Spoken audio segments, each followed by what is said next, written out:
İşğaldan azad edilmiş ərazilərə böyük qayıdış davam edir. Bu mərhələdə Zəngilan rayonunun Məmmədbəyli kəndinə daha 26 ailə 142 nəfər yola salınıb. Onlar ölkənin müxtəlif yerlərində əsasən yataqxanalarda, sanatoriya və inzibati binalarda müvəqqəti məskunlaşan ailələrdir.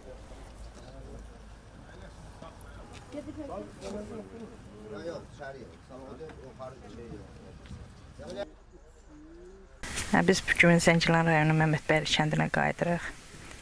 Yoldaşımın kəndidir. Sevinirəm, sevincimin həddi-hüdudu yoxdur. Prezidentimizə can sağlığı, xanımına, həmçinin şəhidlərimiz Allah rəhmət, qazilərimizə can sağlığı. Mənim oğlum da müharibə iştirakçısıdır, veterandır. Ən azından sevincimin həddi-hüdudu yoxdur. Gedirik yenə yaşamaq üçün, qrup yaratmaq üçün inşallah Allah sağlam ömür versin. Bugün bizim ən sevimli günümüzdür. Çünki illərdir biz deyirik ki, o gün olsun ki, kəndimizə qayıdaq. Bugün həqiqətən də həmən gündür. Ona görə çox sevinirik, çox qürurluyuq bu günlərim.